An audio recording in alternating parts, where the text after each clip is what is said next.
नाजरीन अस्सलाम वालेकुम। IND टुडे न्यूज़ में आपका खैर मकदम करते हैं। आइए देखते हैं ये तफसीलात। रियासत तेलंगाना के जिले संगारेड्डी के शोहरत याफ्ता मंडल जहीराबाद में हर साल की तरह इस साल भी आज़मीन हज के लिए तरबियती कैंप का एहतमाम किया गया। मंडल में वाक़ हज वेलफेयर सोसाइटी के लोगों ने इलाके की जामा मस्जिद अरफात में ये कैंप मुनक्किद किया, जिसमें अतराफ अकनाफ के इलाके सदाशिवपेट, नारायण खेड़ वगैरह के सैकड़ों आज़मीन हज ने शिरकत की। इस तरबियती इज्तिमा को मौलाना मुफ्ती अब्दुल सबूर, मौलाना मुजीब कासमी, हाफिज जुनैद वगैरह ने मुखातिब किया और हज के आदाब और फराइज से सभी को वाकिफ करवाया।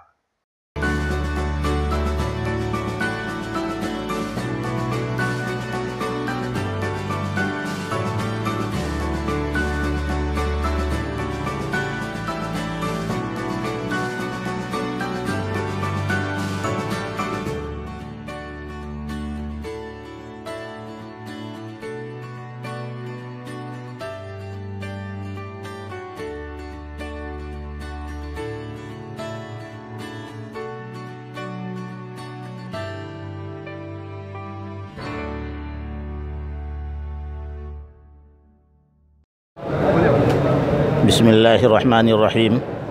आज 1 जुलाई 2018 बरोज़ इतवार मस्जिद अरफात के अंदर हज कमेटी का तरबियती कैंप मुनक़िद किया गया, जिसके अंदर मुख्तलिफ़ इलाक़े से अल्हम्दुलिल्लाह कोहिर है, सदाशिवपेट है, ज़हीराबाद है, रंझोल हैं, नारायण खेड़ हैं, मुख्तलिफ़ इलाक़ों से हुज्जाज किराम तशरीफ़ लाए और मुख्तलिफ़ तरीक़े से उन्होंने मुख्तलिफ़ उन्वान पे बयानात हुए, वो सुने और तरबियत हासिल की।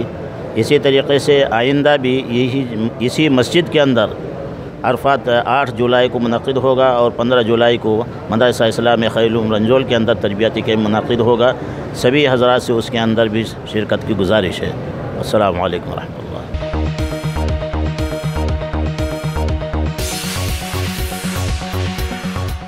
अगर आपने हमारे चैनल को सब्सक्राइब नहीं किया है तो आपको यहाँ सब्सक्राइब बटन दिख रहा है, उसे क्लिक करिए और सब्सक्राइब कीजिए और साथ ही साथ बेल आइकॉन को भी क्लिक करिएगा, जिससे कि आपको ताज़ा अपडेट मिलते रहें।